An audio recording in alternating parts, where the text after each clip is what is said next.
ಒಂದೇ ಒಂದು ಕಣ್ಣ ಬಿಂದು ಜಾರಿದರೆ ನನ್ನಾಣೆ.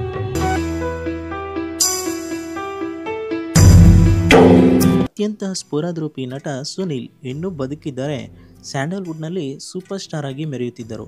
ಮಹಿಳಾ ಅಭಿಮಾನಿಗಳನ್ನು ಅತಿ ಹೆಚ್ಚು ಹೊಂದಿದ ನಟರ ಸಾಲಿನಲ್ಲಿ ಸುನಿಲ್ ನಿಲ್ಲುತ್ತಿದ್ದರು.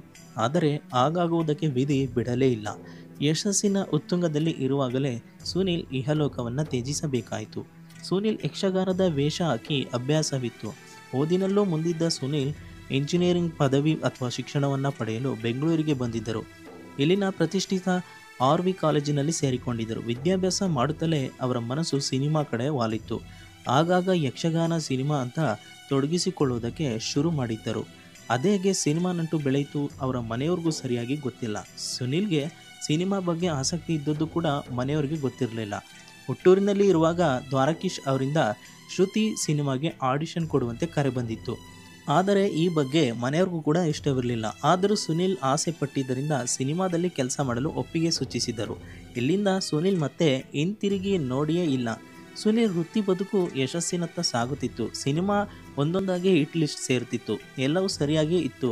ಆದರೆ ವಿಧಿ ಬೇರೆ ಏನಕ್ಕೂ ಕಾದು ಕೂತಂತೆ ಇತ್ತು. ಸುನಿಲ್ ಚಿತ್ರರಂಗದ ಭರವಸೆಯ ನಾಯಕನಾಗಿ ಹೊರಹೊಮ್ಮಿದ್ದರು. ಚಿತ್ರರಂಗದಲ್ಲಿ ಬ್ಯುಸಿ ಇದ್ದರು. ಹೀಗೆ ಸುನಿಲ್ ಸಿನಿಮಾಗಳ ಜೊತೆಗೆ ಕಾರ್ಯಕ್ರಮಗಳಿಗೂ ಕೂಡ ಹೋಗಿ ಬರುತ್ತಿದ್ದರು. ಉತ್ತರ ಕರ್ನಾಟಕದ ಕಡೆ ಇಂಥದ್ದೇ ಒಂದು ಕಾರ್ಯಕ್ರಮಕ್ಕೆ ಹೋಗಿ ಬರುವಾಗ ಕಾರು ಅಪಘಾತದಲ್ಲಿ ಕೊನೆಯುಸಿರೆಳೆದರು. 1994ರಲ್ಲಿ ಸುನಿಲ್ ಅಪಘಾತದಲ್ಲಿ ಅಗಲುವುದಕ್ಕೂ ಮುನ್ನ 2 ಬಾರಿ ಆಕ್ಸಿಡೆಂಟ್ ಆಗಿತ್ತು. ಇದು ವಿಧಿ ನೀಡಿದ ಸೂಚನೆ. ಯಾವ ಸಂದರ್ಭದಲ್ಲಿ ಮೊದಲ 2 ಬಾರಿ ಅಪಘಾತ ಆಗಿತ್ತು ಅನ್ನೋದನ್ನು ನೋಡೋಣ. ಈ ಎಲ್ಲ ವಿಷಯಗಳನ್ನು ಸುನಿಲ್ ಅವರ ಅಕ್ಕ ಸುಚಿತ್ರಾ ಶೆಟ್ಟಿ ಹಿಂದೆ ಹೆಗ್ಗದ್ದೆ ಸ್ಟುಡಿಯೋಗೆ ನೀಡಿದ ಸಂದರ್ಶನದಲ್ಲಿ ಹೇಳಿಕೊಂಡಿದ್ದಾರೆ.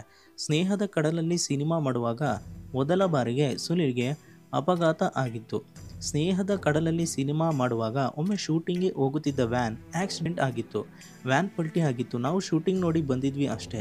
ಹಿಂದೆನೇ ಫೋನ್ ಬಂದಿತ್ತು. ಹೆಚ್ಚು ಪೆಟ್ಟು ಆಗಿರಲಿಲ್ಲ. ಸ್ವಲ್ಪ ಸ್ಕ್ರ್ಯಾಚ್ ಆಗಿತ್ತು. ಮಾರನೇ ದಿನ ಮತ್ತೆ ಶೂಟಿಂಗ್ ಹೋಗಿದ್ದ ಎಂದು ಸುನಿಲ್ ಅಕ್ಕ ಅವರು ಹೇಳಿದ್ದಾರೆ. ಒಂದು ಸಂದರ್ಶನದಲ್ಲಿ ಹೇಳಿಕೊಂಡಿದ್ದಾರೆ.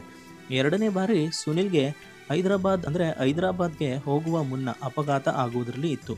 ಶೂಟಿಂಗ್ ಆಗಿ ಹೈದರಾಬಾದ್ಗೆ ಸುನಿಲ್ ವಿಮಾನದಲ್ಲಿ ಪ್ರಯಾಣ ಬೆಳೆಸಿದ್ದರು. ಈ ಬಾರಿ ಸುನಿಲ್ ಜೊತೆ ಮಾಲಾಶ್ರೀ ಇದ್ದರು. ಆದರೆ ಈ ಬಾರಿ ಸುನಿಲ್ ಹೋಗುವಾಗ ವಿಮಾನದಲ್ಲಿ ಪ್ರಯಾಣ ಬೆಳೆಸಿದ್ರು. ವಿಮಾನದಲ್ಲಿ ಏನೋ ತಾಂತ್ರಿಕ ದೋಷ ಉಂಟಾಗಿ ಇನ್ನೇನು ಅಪಘಾತ ಆಗುವ ಮುನ್ಸೂಚನೆ ಇತ್ತು. ಸೀದಾ ಗದ್ದೆಯಲ್ಲಿ ಬಂದು ಅಥವಾ ಹೊಲದಲ್ಲಿ ಬಂದು ಲ್ಯಾಂಡ್ ಆಗಿತ್ತು. ಆಗಲೂ ಕೂಡ ಮಾಲಾಶ್ರೀ ಮತ್ತು ಸುನಿಲ್ ಇಬ್ಬರೇ ಇದ್ದರು. ಈ ಅಪಘಾತದ ಸುದ್ದಿ ಆ ಸಮಯದಲ್ಲಿ ನ್ಯೂಸ್ನಲ್ಲಿ ಬಂದಿತ್ತು. ನಮಗೂ ಸಿಕ್ಕಾಪಟ್ಟೆ ಭಯ ಆಗಿತ್ತು. ಬ್ಯಾಗ್ ಎಲ್ಲ ಬಿಟ್ಟು ಓಡಿ ಬಂದಿದ್ರಂತೆ. 3ನೇ ಸಲ ಹೋಗಿಯೇ ಬಿಟ್ಟ ಎಂದು ಸಂದರ್ಶನದ ಸಮಯದಲ್ಲಿ ಅವರ ಅಕ್ಕ ಭಾವುಕರಾಗಿದ್ದರು.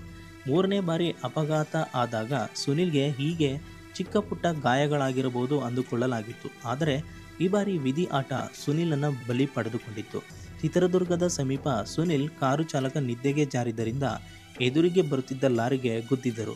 ಈ ಅಪಘಾತದಲ್ಲಿ ಸುನಿಲ್ ಗಂಭೀರವಾಗಿ ಗಾಯಗೊಂಡಿದ್ದರು. ಸುನಿಲ್ ಹಾಗೂ ಕಾರು ಚಾಲಕ ಕೃಷ್ಣ ಅವರನ್ನು ಕೂಡಲೇ ಆಸ್ಪತ್ರೆಗೆ ಸೇರಿಸಲಾಗಿತ್ತು. ಅಲ್ಲಿಂದ ಬೆಂಗಳೂರಿಗೆ ಶಿಫ್ಟ್ ಮಾಡಬೇಕು ಅಂದುಕೊಂಡರು. ಅದು ಸಾಧ್ಯವಾಗಲಿಲ್ಲ. ಕೊನೆಗೆ ಸುನಿಲ್ ಈ ಅಪಘಾತದ ಪೆಟ್ಟಿನಿಂದ ಕೊನೆಯುಸಿರೆಳೆದರು.